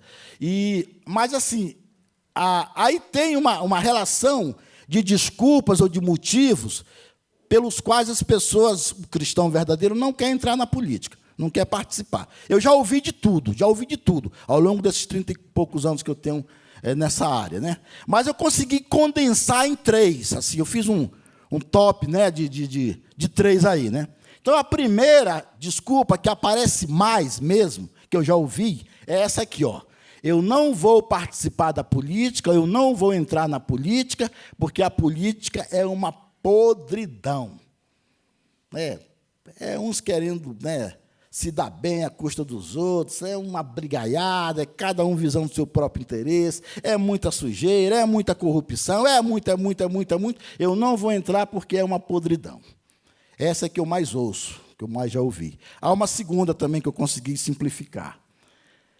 Essa aqui, o irmão diz com toda sinceridade, eu até gostaria, meu irmão, tenho capacidade, tenho talento, mas eu não vou entrar para a política, ou não vou participar, porque uma andorinha só não faz verão. Então, não adianta eu entrar lá com boas intenções, com bons propósitos, né?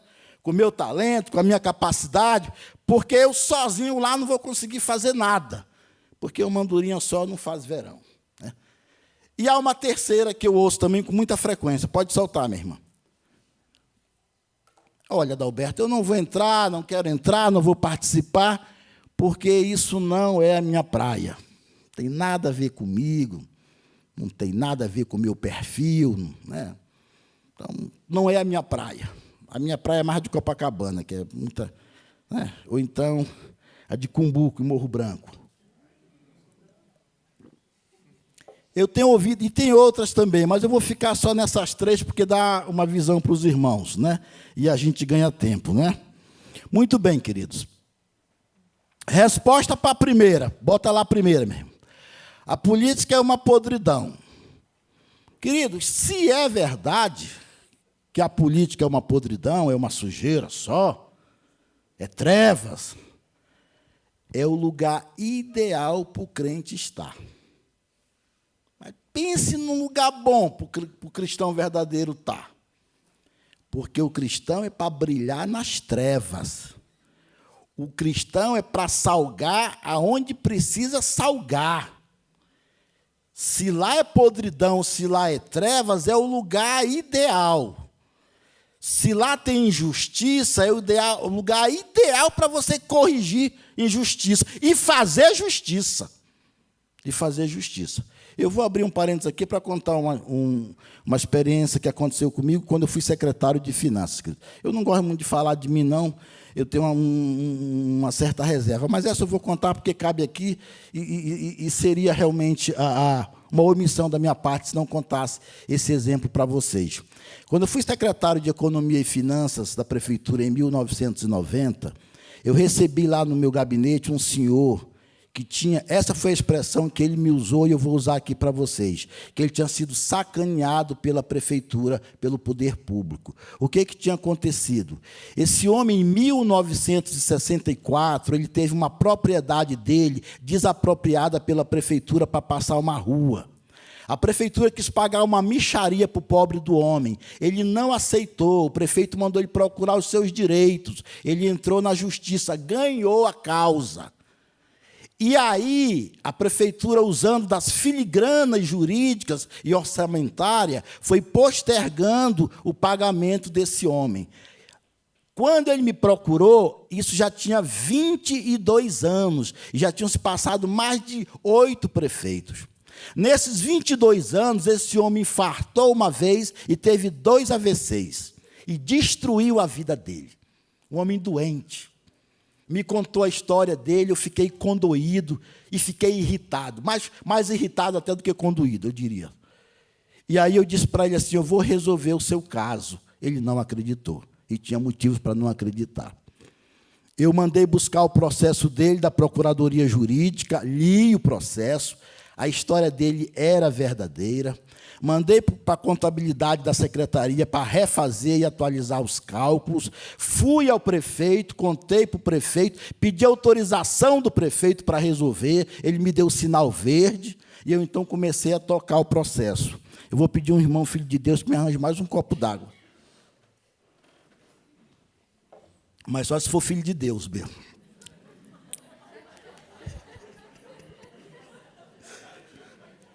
Queridos, e esse homem, ele passava lá de tempo em tempo e me perguntava como é que estava. Eu dizia, eu estou tocando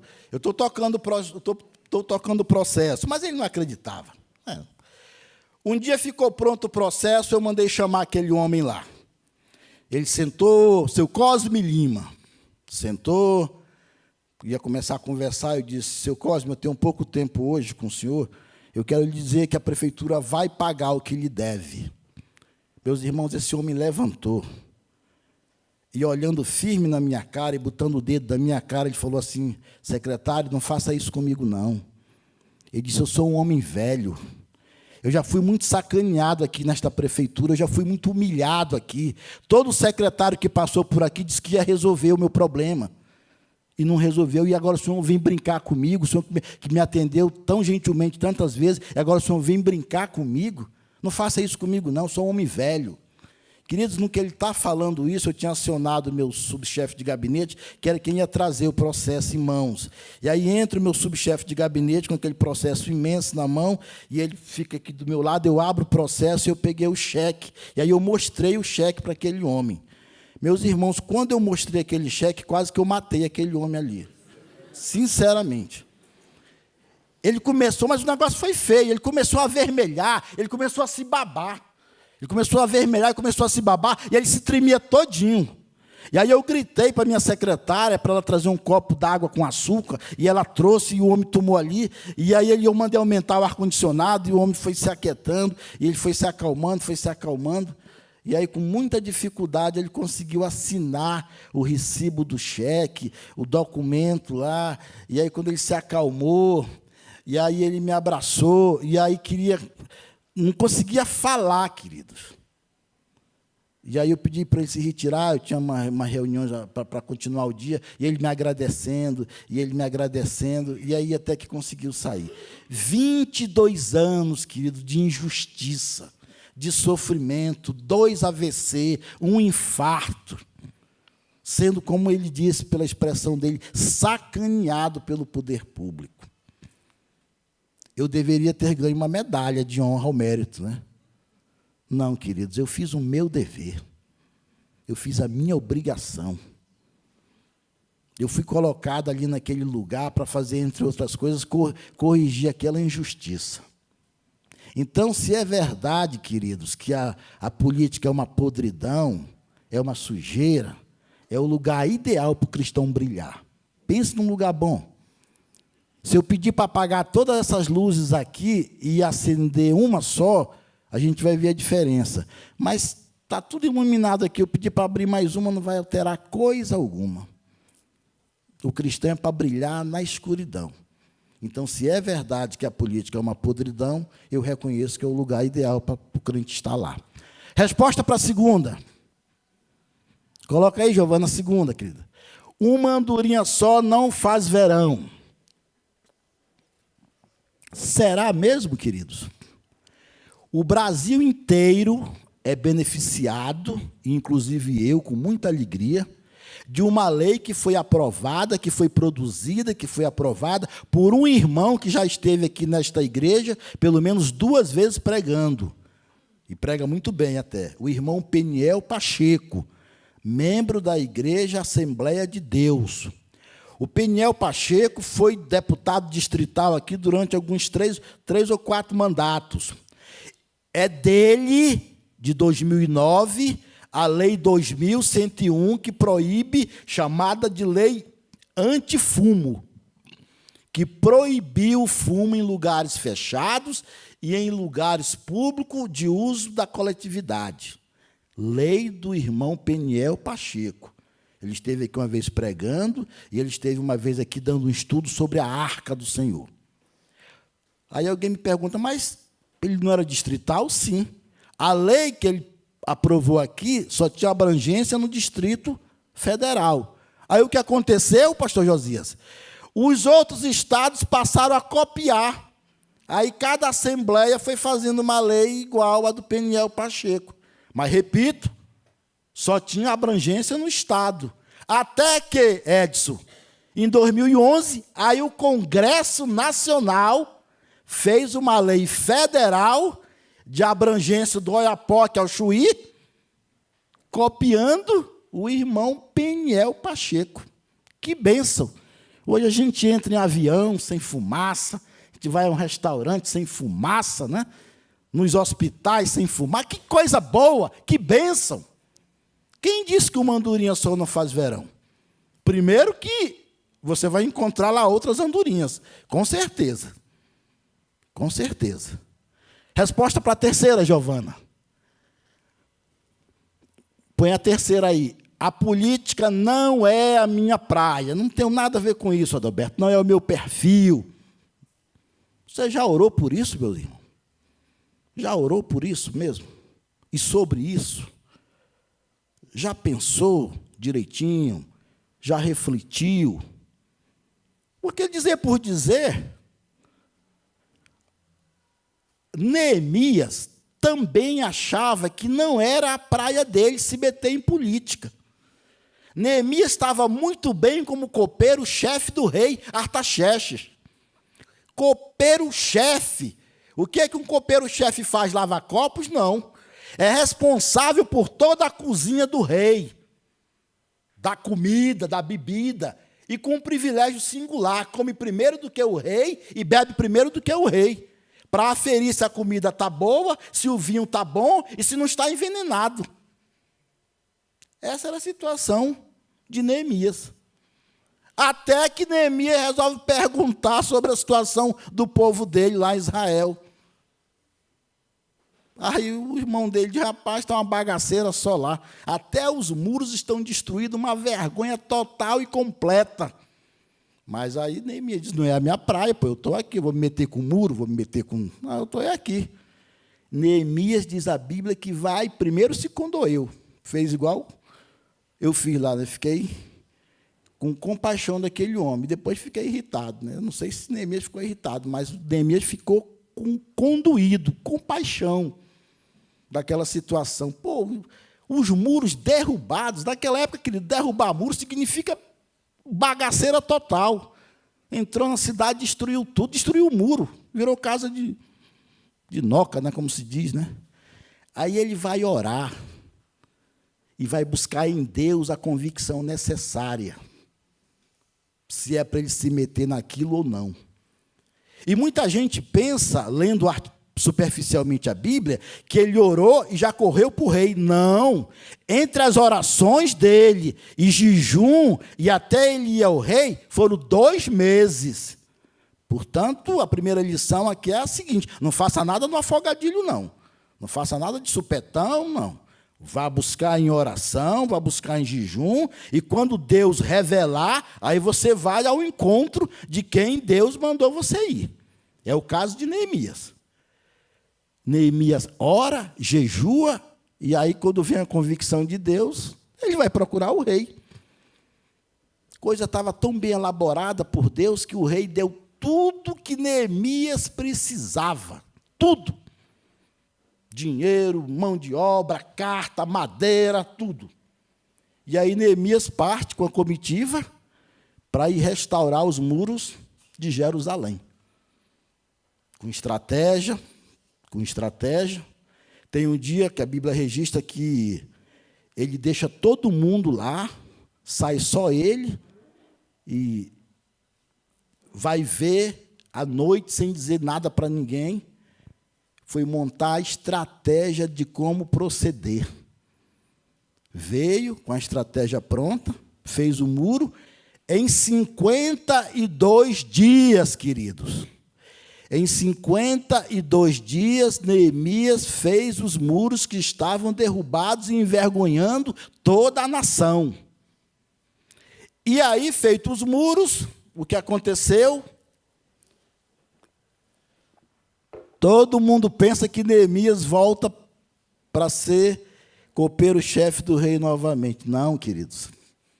Neemias se torna governador de Jerusalém.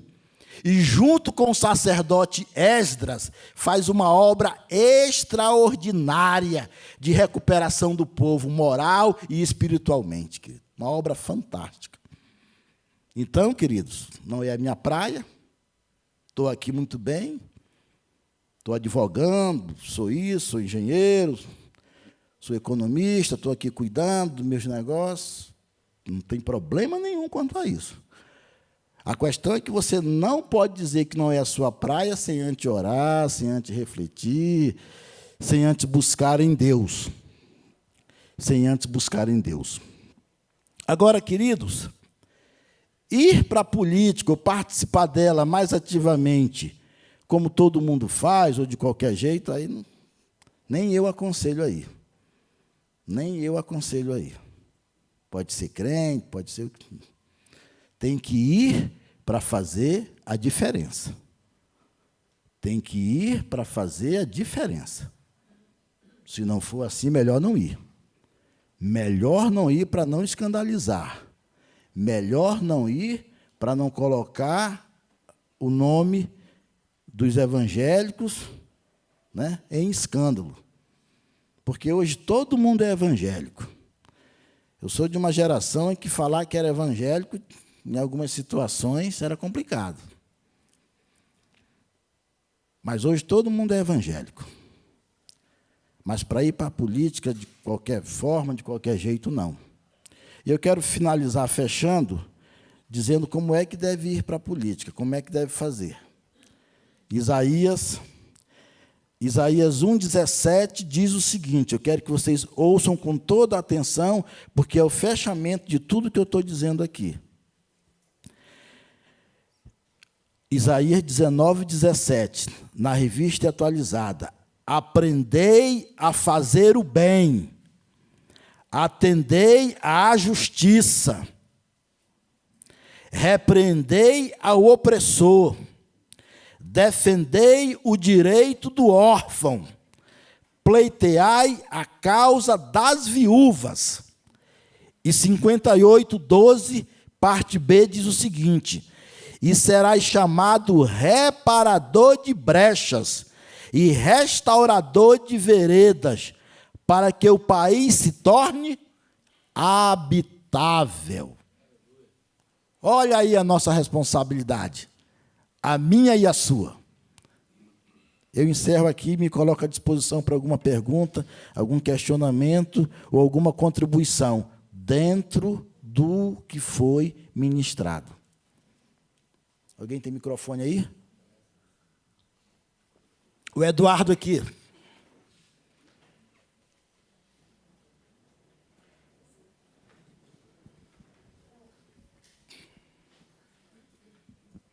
Queria só ler um versículo aqui para reforçar tudo que você nos abençoou hoje com essa palavra, Adalberto. Está em Jeremias 29, versículo 7. O povo exilado lá na Babilônia, o rei Nabucodonosor tinha levado eles cativos, e Jeremias manda uma palavra para eles, que diz assim: procurai a paz da cidade para onde vos desterrei, e orai por ela ao Senhor, porque na sua paz vós terei paz. Então, assim, naquele lance, não sou deste mundo. Não, vocês são sim, né? E procurando a paz da cidade, vocês vão encontrar a paz que vocês querem, né? Tudo o que você falou aí, eu acho que também esse versículo corrobora. Obrigado. Esse princípio. Alguém mais quer falar?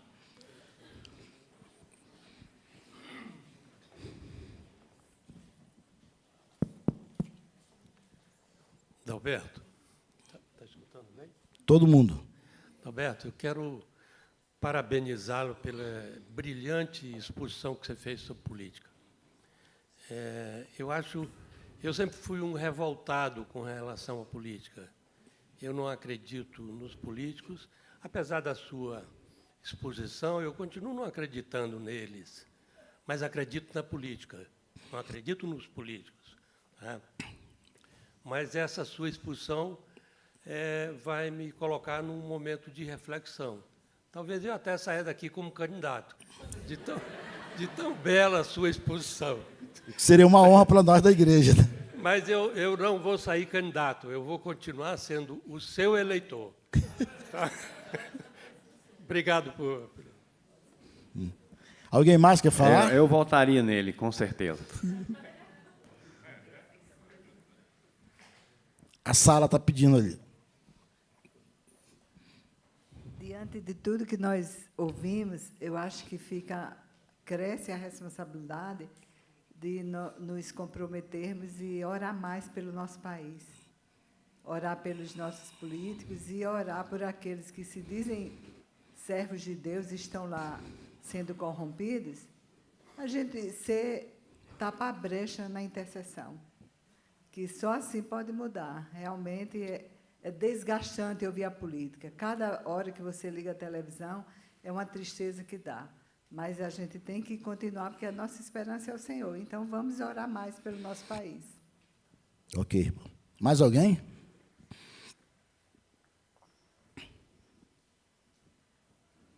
Não, acho que... Eu tenho uma pergunta. O cristão pode ser vocacionado para ser um político? Pode, tranquilamente. Tranquilamente. Os exemplos que eu dei da Bíblia aí são sobejos, né? São sobejos.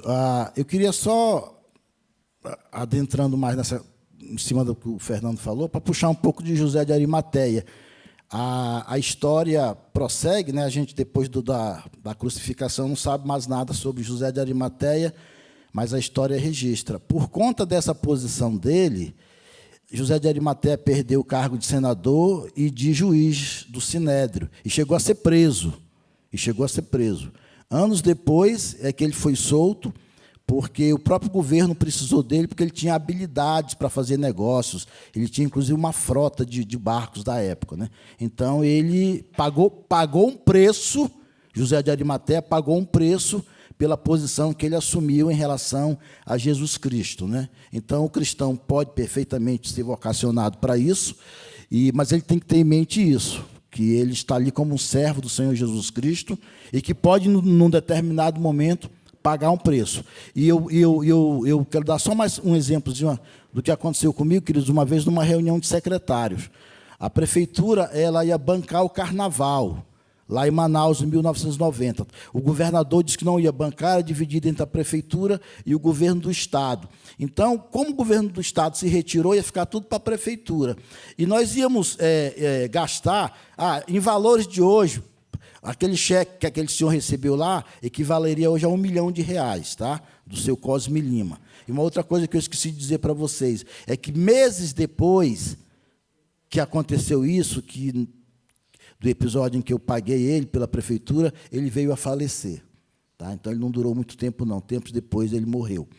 E aí a prefeitura, voltando ao que eu estava dizendo, o Estado e a prefeitura, ficou tudo para a prefeitura bancar. E quando eu vi, aí eu era o secretário de Finanças, quando eu vi a conta que ia caber para a prefeitura, em valores de hoje, era mais ou menos uns 5 milhões para a prefeitura bancar o carnaval. Tablado, escola de samba, e tinha um representante da escola de samba lá, um advogado chamado Benayon, que era o mais pilantra do grupo lá, e ele queria, inclusive, que nós bancássemos que as escolas de samba fossem para o Rio de Janeiro, gravar lá no Rio de Janeiro. E aquilo foi me incomodando, porque em Manaus tem um estúdio de TV, de gravação, de uma emissora chamada Rádio Tropical, que quando a CBS do Roberto Carlos só gravava com 12 canais, essa emissora já tinha 16 canais. Então, um estúdio maravilhoso. Eu gravei lá, inclusive. Eu gravei nesse estúdio lá, locução. E aí, o cara queria levar um bando de gente para o Rio de Janeiro para gravar, para ficar em hotel 5 estrelas em Copacabana, quando tudo poderia ser feito em Manaus. E aquilo, ele contando, aquilo foi me irritando. E aí, num determinado momento da reunião, eu bati literalmente a mão na mesa. Eu disse, prefeito, isso é um absurdo. A prefeitura, nós com as nossas creches caindo aos pedaços, as nossas escolas precisando de reforma, a saúde precisando de equipamento, e nós vamos bancar 5 milhões, nós vamos torrar 5 milhões em carnaval. Eu falei, eu me recuso a assinar isso, eu não vou participar disso não. Queridos, foi um negócio constrangedor. Eram 24 secretários, só a secretária de assistência social ficou do meu lado, a dona Jaqueline. Os outros, todos os secretários ficaram contra mim, porque nós já tínhamos assumido o compromisso de bancar o carnaval. Eu falei, assumiram sem consultar o secretário de Finanças. Eu falei, eu entrego o cargo, mas eu não assino. Isso aqui não. E aí, queridos, a duras penas, nós conseguimos ficar apenas com o tablado. Aí montamos o tablado, a própria Secretaria de Obras bancou o tablado, quer dizer, de uma despesa que ia ficar em 5 milhões, caiu para mais ou menos uns 200 mil reais. Mas, meus irmãos, eu enfrentei uma barra dura dos meus próprios colegas de pasta. Esse Benayon pilantra, que queria levar o pessoal para o Rio de Janeiro, foi umas 10 vezes do meu gabinete. Me esculhambar, literalmente, porque ele disse que eu tinha abortado o processo. Ele era vereador, inclusive, que eu tinha abortado o processo deles. Então, quer dizer, o crente ele tem que ter essa noção. Se tiver na política, se tiver em cargo de destaque, tem uma hora que ele vai ser chamado a pagar o preço. José de Arimateia pagou, perdeu o cargo de senador, perdeu de juiz e foi preso, mas depois foi, né, ressarcido. Tá? Alguém mais? Você estava dizendo que uma andorinha só não faz verão. Mas, assim, nós nunca vamos ser andorinha só porque nós temos Deus, né? Eu ia dar um exemplo bem, assim, da minha realidade, né? Eu fui do controle de finanças do meu bloco, num bloco que eu morei aqui na 410, né? Eu era do Conselho Fiscal. E assim, na época, eu estava muito engajada, porque o síndico era um senhor velho, já muito de idade, e as pessoas faziam gato e sapato dele, né? E eu era a única que defendia, né? E assim, eu ficava muito revoltada e muito, eu falava, Senhor, mas não pode isso. Eu lia a Constituição de cabo a rabo, eu lia as leis do inquilinato, eu lia tudo para poder chegar com algum embasamento. E assim, como Deus, ele fazia as coisas, eu não precisava fazer. Eram coisas bobas, assim, do tipo, tinha um inquilino lá, louco, satânico, sei lá, que veio se meter lá nas coisas. Eu dizia, Senhor, não. E eu chegava lá na reunião e, às vezes, saía falando, eu falava, meu Deus, o que eu estou falando aqui? Eu falava assim, eu não quero esse homem aqui metendo a coisa. Hoje ele está aqui, amanhã ele não pode estar. No dia seguinte, a mulher dele brigou com ele e botou ele para fora de casa. As pessoas vinham dizer assim, não, mas a primeira vez que uma pessoa quer fazer alguma coisa pelo bloco, e o cara com uns projetos mirabolantes, entendeu? Eu dizia assim, mas hoje ele está aqui, ele é inquilino, amanhã ele não vai estar, no dia seguinte ele não estava lá. Eu dizia, Senhor, nossa, muito obrigada. Eu falava, gente, e tudo, eram coisas que eu falava às vezes, que as pessoas diziam assim, você é uma louca, você não isso, você não aquilo. E no dia seguinte, mas era uma resposta tão rápida, no dia seguinte o Senhor fazia. E as pessoas achavam que eu era um tipo, e começaram a me admirar como se eu fosse um tipo. Falei, meu Deus! E o síndico hoje, assim, ele saiu honrado, graças a Deus, entendeu? Hoje ele está lá, mora como proprietário do prédio, né? Mas ele até hoje é grato a mim. E eu não fiz nada, assim. Eu simplesmente achava injusto. E Deus ia fazendo. As pessoas achavam que eu tinha algum tipo de... Nossa, o que é essa menina, entende? Aí, sabe? Então, Deus está com a gente quando a gente quer. Quando a gente coloca, a gente nunca vai ser abandonado por Deus. Que bênção, querido, que bênção. Fernando, pode assumir, Deus. Muito obrigado, irmãos, pela atenção. Ficou onde eu dei, um levantou ali a mão, o Fernando. O último lá.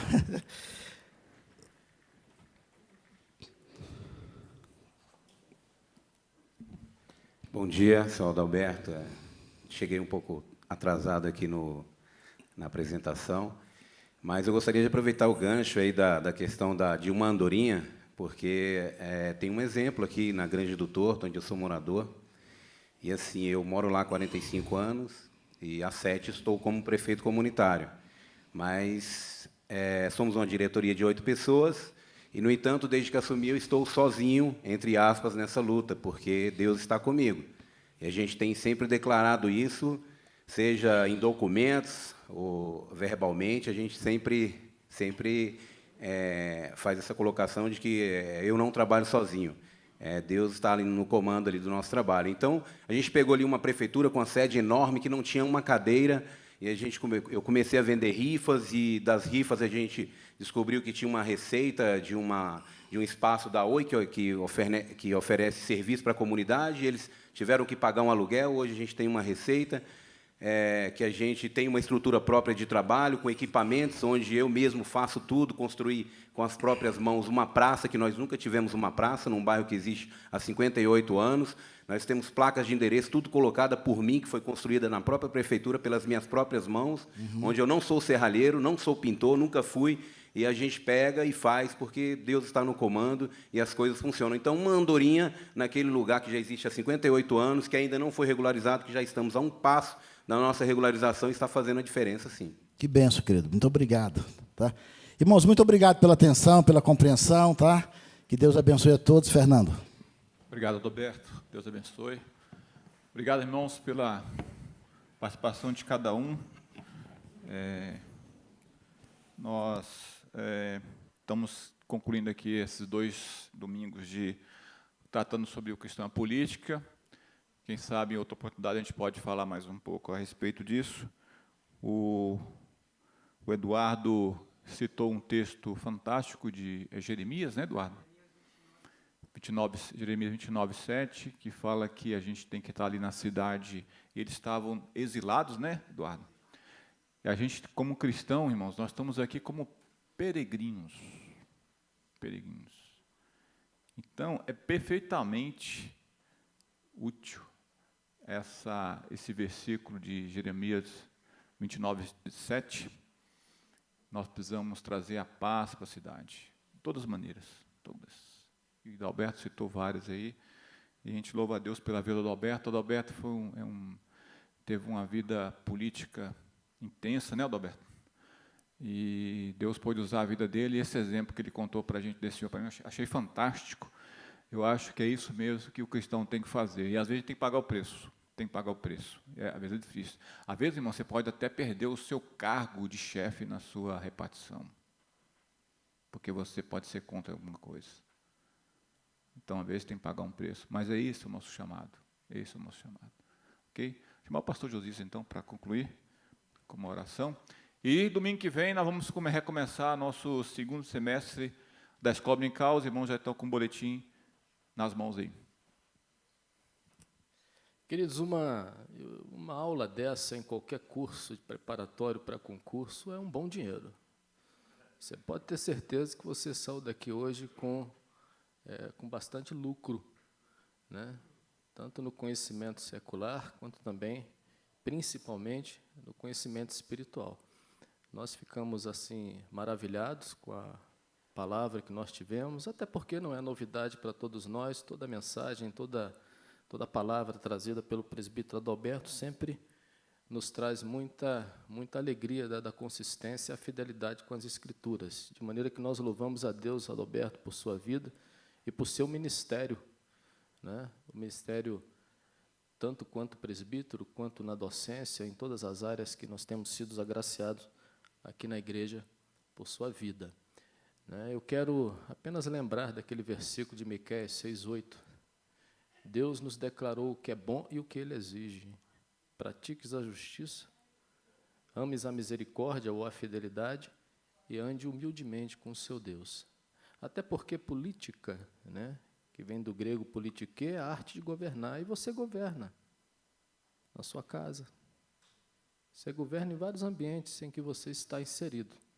Então, faça o bem, seja justo, seja amoroso, fiel, e dependa sempre do Senhor em tudo na sua vida. Ainda mais quando se fala no que se refere à questão de gestão de município, de cidade ou de estado. Bom, querido, você deve ter observado também que nós temos aqui 2 câmeras, e eu trago a novidade para os irmãos.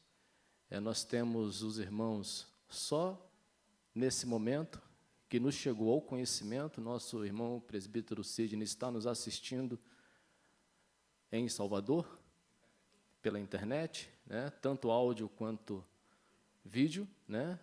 A Naara nos assiste em Israel, aos quais eu dou, e nós enviamos o nosso abraço, em nome da igreja, Shalom, para a Nayara, e a paz do Senhor para o Sidney, a todos eles. E é um teste que nós estamos fazendo, e a transmissão, segundo nos chegou ao conhecimento, está muito boa, apenas com um delay de 1 minuto, mais ou menos, na transmissão, mas com fidelidade visual e auditiva, assim, excelente. Né? E parabéns aos irmãos do Audiovídeo, né? Ao Ministério, que muito tem contribuído para mais essa ferramenta de exposição da palavra do Senhor, equipe de TI, de tecnologia da informação, né? Por todo esse trabalho maravilhoso que tem desenvolvido na nossa igreja. Né? Eu trago como informação também, hoje à noite teremos aqui a presença do irmão Cláudio. O irmão Cláudio, ele é da Igreja Presbiteriana do Planalto, e ele estará aqui a pedido do pastor Ricardo Barbosa, que nos fez uma ligação essa semana. Ele estará hoje na igreja expondo material literário. Então, material de boa qualidade, livros diversos. Então, os irmãos que se interessarem podem vir preparados para isso. Inclusive, ele trará a maquinazinha para poder ficar mais fácil o pagamento. Então, essa é uma informação que eu trago para vocês. Né? Então, vamos orar agradecendo ao Senhor, encerrando esse momento apenas da escola dominical, e eu quero convidá-los a todos para que estejam conosco, né?